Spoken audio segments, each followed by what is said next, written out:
Breaking tonight, a bombshell admission about the president's health care law from the president's own Justice Department. Welcome to the Kelly File, everyone. I'm Megyn Kelly. Just last week, as President Obama was claiming that he was sincere but mistaken in his repeated promises that if you liked your health care plan, you could keep it under Obamacare, top attorneys in his Justice Department were telling a federal court something very different. First, here's the president last week. There is no doubt that the way I put that forward unequivocally ended up not being accurate. It was not because of my intention not to deliver on that commitment and that promise. We put a grandfather clause into the law, but it was insufficient. Got that? He intended to deliver on his promise with that grandfather clause, but the clause proved insufficient. Moreover, he stressed that the only people affected by that broken promise were those on the small 5% of the public individual market, not those on the much bigger employer-sponsored or group health care plans. As it turns out, as the president was offering those excuses to you, his administration was arguing something very different to a federal court, saying, and I quote, we're going to put the graphic on the screen in a moment, the control room is telling me it has a misspelling, so we're going to get it fixed and put it up. But this is what it says. Even under the grandfathering provision, it is projected that more group health plans will transition to the requirements under the regulations as time goes on. Now, what does that mean? Just look at it for a second. Even under the grandfathering provision, the one that's supposed to save all of you, it is projected that a majority of group health plans, hello, that's employer-based health plan. That's not individual market. A majority of employer-based, essentially, health plans will have lost their grandfather status by the end of 2013. Would you look at the date on that?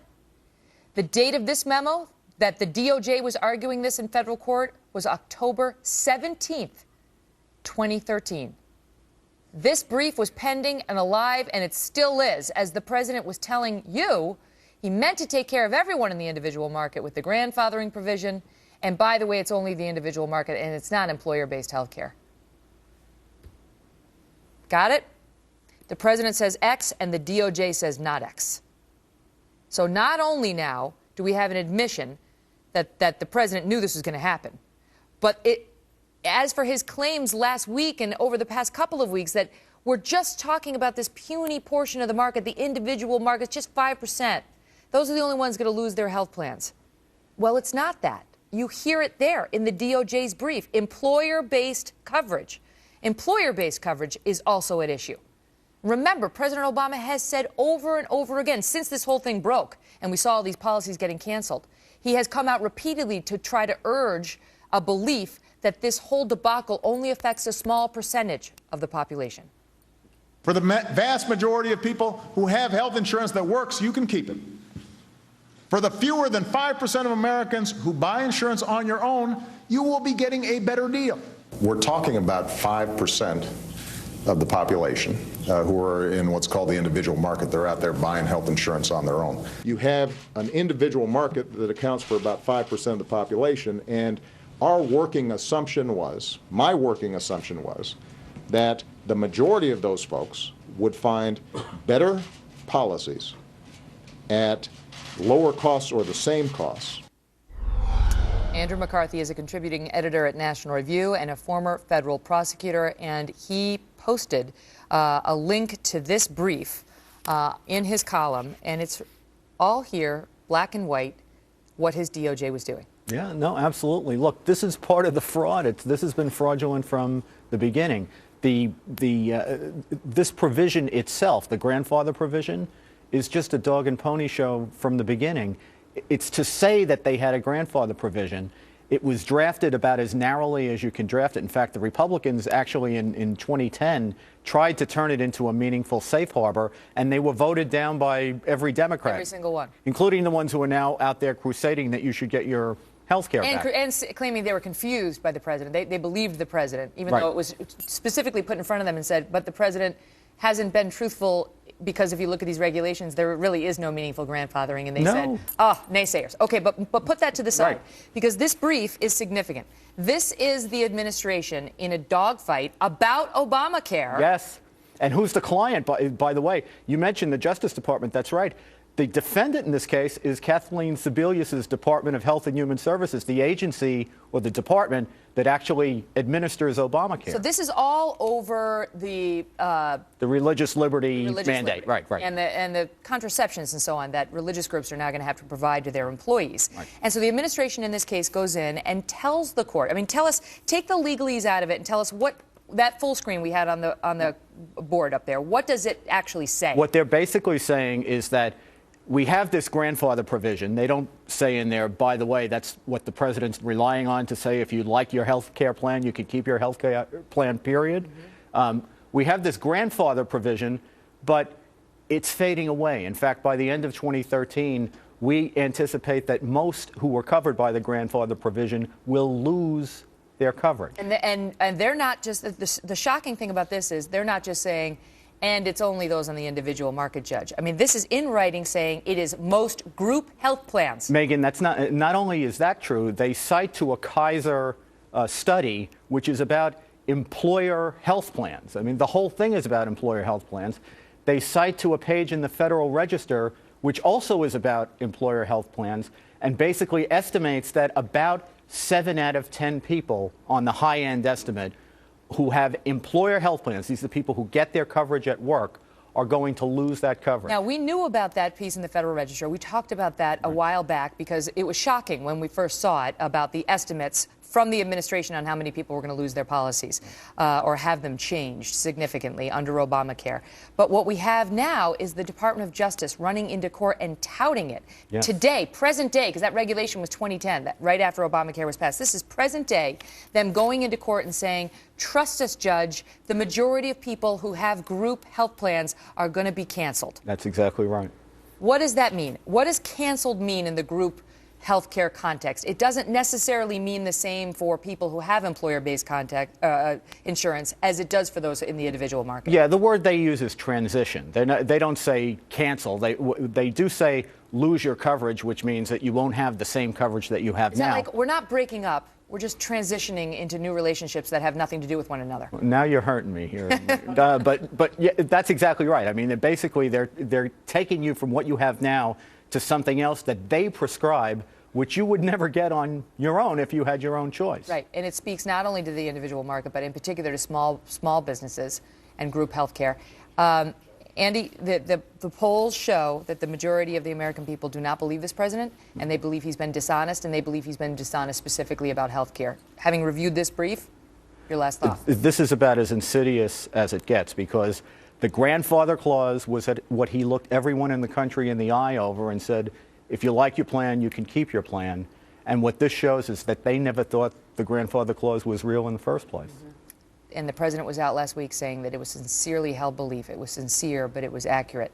Query then why the people of the Justice Department just put this in writing. Andy, thank you. Thank you, Megan. 5.5 million Americans have already lost their health care insurance under Obamacare and are now wondering if they will be insured come January 1st. I mean, that is very much in limbo. Tonight, President Obama reaching out to some of his strongest supporters in a conference call, saying this fight is not over. I've run my last political campaign, but I've got one more campaign in me, and that's making sure that this law works. And we're not backing off one bit. Mark Thiessen is a former presidential speechwriter and a fellow at the American Enterprise Institute. Mark, your reaction to the president clearly not backing down on this law.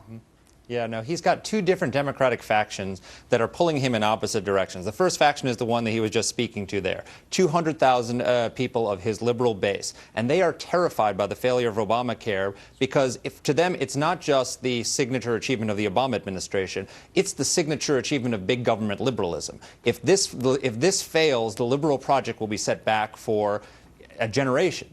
And then you've got a different group. vulnerable congressional Democrats. And they're not so concerned about the survival of the liberal project. They're concerned about their own political survival. And so they are pushing Obama to fix the law, to do things like allow people to keep their plans in the individual mandate, in the individual market, which these people think is a capitulation and a betrayal. So he's stuck between these two groups, one of which doesn't want him to capitulate, doesn't want him to make changes, and one of them which could actually go off and defect and go with the Republicans to if he doesn't do something, to change the law in ways the president doesn't want to change it. How on earth is he going to assure the American people who want changes, who want to be protected, that he is to be believed, that his representations are trustworthy, when he's already sacrificed that trust? We saw that from the polls.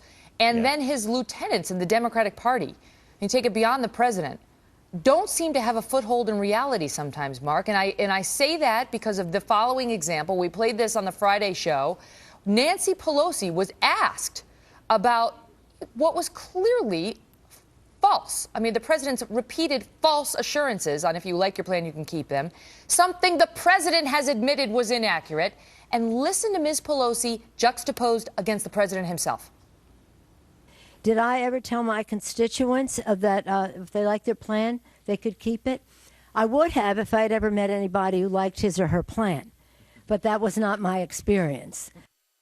As far as the Affordable Care Act is concerned, what the president said was completely accurate. There is no doubt that the way I put that forward unequivocally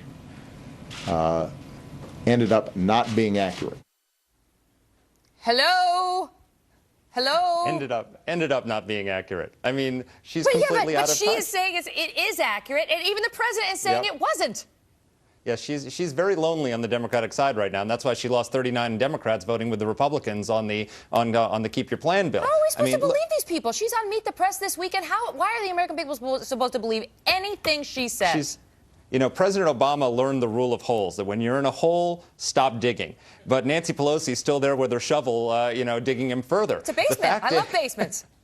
You know, the fact is, look, his approval rating is 39%. That's what George W. Bush's approval rating was at this time. 38%, according to the latest National Journal poll, too. There you go. And then 50% of the country thinks he's dishonest. He's lost the center of the country. Now he's losing his liberal base. Young voters under 30, in the last election, he won them by 20 points. Today, young voters under 30 disapprove of him by 20 points. So he's lost the center, he's lost trust, and the big problem for him with the trust is this is a center-right country. People gave him the benefit of the doubt because they liked him and they trusted him and they thought he had the right intentions. And when you lose that, when any president loses that, that's dangerous. But when a president who isn't intellectually and philosophically in tune with the country loses the likability and trust, then he's finished. I mean, this is very, very dangerous for him. You know, the thing with Obamacare is it's like you don't have to take my word for it. Just sit and wait, and you'll see whether we're right or we're wrong. Because these, absolutely, this brief tells it like it is. And these cancellations are going to come. And they're already starting to come for some in the small business world, and they're going to come more this time next year because the president granted the companies a one-year extension. Mark, absolutely. thank you. Thanks, Megan. As the hits keep coming, new suggestions tonight that Obamacare could in fact now be repealed. Not just some theoretical exercise, but that it could actually and might actually be done. Just like another controversial health care law was nearly 25 years ago. Judge Andrew Napolitano is next on whether it's too late to do this with Obamacare.